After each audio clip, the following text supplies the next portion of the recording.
semuanya, selamat datang di podcast Pengetahuan Bahan Pangan dan Gizi. Saya, Deiva Amelia Lestari, dan di episode kali ini kita akan membahas bahan makanan yang identik dengan rasa manis, yaitu gula dan coklat. Kedua bahan ini sering digunakan dalam berbagai hidangan, terutama dessert. Dan untuk membahasnya lebih dalam, sudah hadir bersama kita dosen pada mata kuliah ini, Ibu Ilmiati Sania. Selamat datang di podcast ini, Bu Ilmi. Iya, terima kasih Deiva. Senang sekali bisa bergabung di podcast kali ini. Semoga para pendengar tidak bosan ya dengar suara Ibu. Langsung saja kita mulai. Pertanyaan pertama mungkin kita bisa mulai dari gula. Apa saja sebenarnya jenis-jenis gula yang sering digunakan dalam masakan, Bu? Ya, untuk gula sendiri itu memang banyak sekali jenisnya ya. Dan masing-masing jenisnya itu dia memiliki karakteristik yang berbeda-beda dan juga kegunaan yang berbeda-beda pula. Biasanya yang paling sering kita temui itu apa sih? Gula pasir ya, gula pasir ataupun gula putih. Dan biasanya itu digunakan untuk pemanis, baik itu dalam minuman maupun dalam makanan. Dan juga ada gula halus, ada icing sugar gitu ya, yang memiliki tekstur lebih lembut dan juga sering digunakan untuk membuat frosting biasanya, buttercream, hiasan kue. Selain itu juga ada gula merah ataupun gula aren yang sering biasanya kita gunakan untuk masakan-masakan tradisional ataupun jajanan tradisional, bikin kinca misalkan ya, filling klepon, itu kita biasanya menggunakan gula merah ataupun gula aren. Wah, menarik sekali ya. Apakah setiap jenis gula memiliki kegunaan yang berbeda dalam memasak, Bu? Iya, betul sekali. Jadi setiap jenis gula itu dia memiliki ataupun akan memberikan hasil yang berbeda-beda. Contohnya kayak gula pasir misalkan. Gula pasir itu cenderung itu memberikan tekstur yang lebih renyah pada kue kering. Kemudian gula pasir juga itu sangat cocok untuk mau bikin karamel misalkan ya, hiasan karamel itu bisa menggunakan gula pasir. Ataupun mau bikin butter cake itu menggunakan gula pasir ya. Kemudian ada gula merah misalkan. Gula merah itu cocoknya untuk saus ataupun misalkan makanan tradisional, jajanan tradisional, untuk memberikan rasa manis maupun rasa yang kaya dan aroma khas. Karena kan kalau biasanya pakai gula merah itu dia ada aroma khasnya, aroma arennya yang keluar. Kemudian ada gula halus juga. Nah, biasanya kalau gula halus itu untuk memberikan tekstur yang lebih halus, kayak bikin apa sih? Kayak bikin meringue misalkan bisa. Kemudian bikin fondant pakai gula halus juga bisa. Lalu mau untuk taburan juga bisa gitu ya, ataupun mau bikin buttercream itu bisa menggunakan gula halus. Nah, bagaimana dengan coklat nih, Bu? Kita kan tahu coklat memiliki banyak jenis. Bisa dijelasin sedikit boleh sama Ibu Ilmi? Ya, untuk coklat itu juga memiliki banyak jenis ya. Biasanya yang paling sering kita temuin itu seperti dark coklat ataupun coklat hitam, dark cooking coklat. Kemudian kalau dark cooking coklat itu biasanya dia memiliki kandungan kakao yang tinggi ya, sehingga rasanya itu cenderung pahit, warnanya juga gelap. Tapi ada juga coklat susu ya, ataupun milk coklat. Nah, biasanya kalau itu sudah ditambahkan dengan susu, sudah ditambahkan dengan gula, sehingga rasanya lebih manis dan juga creamy.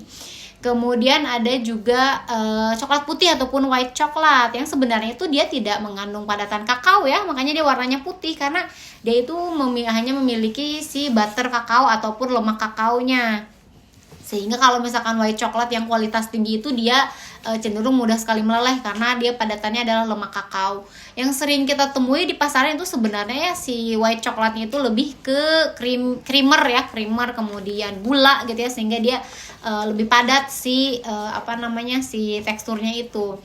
Biasanya memang untuk jenis-jenis coklat ini juga dia memiliki fungsi maupun kegunaan yang berbeda-beda, tapi lebih banyaknya memang untuk dessert ya, karena basicnya itu rasanya manis. Kemudian apa saja, Bu, peran coklat dalam kuliner selain sebagai bahan utama dalam membuat dessert?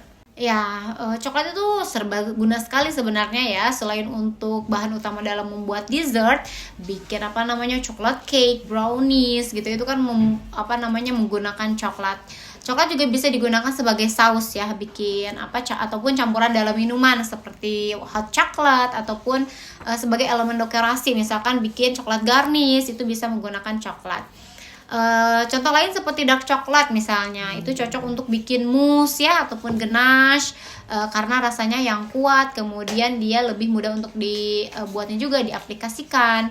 Kemudian untuk bikin truffle juga bisa ya, bikin bikin fudge coklat juga bisa ya, bikin permen coklat ataupun coklat pralin ya, coklat pralin yang di dalamnya itu ada isian, itu juga bisa gitu ya, sebagai untuk snack ataupun untuk hidangan. Nah, lalu bagaimana jika coklat dan gula ini digabungkan dalam satu resep? Apakah ada hal-hal yang harus diperhatikan, Bu? Oke, iya, saat menggunakan coklat dan juga gula itu kita harus memahami keseimbangan rasanya ya. Karena biasanya kalau coklat nih, terutama coklat hitam ataupun dark coklat itu punya rasa pahit yang alami. Jadi makanya kita biasanya tambahkan lagi gula untuk menyeimbangkan si rasanya tersebut ya. Tetapi perlu diperhatikan juga jumlahnya. Jadi jangan sampai si gulanya itu terlalu mendominasi. Ini akan membuat ya rasanya menjadi lebih gula gitu ya, bukan coklat. Rasa coklatnya malah tertutupi. Ataupun kadang sekarang itu banyak dark coklat di pasaran yang memang sudah ada kandungan gulanya gitu ya. Jadi dia lebih manis.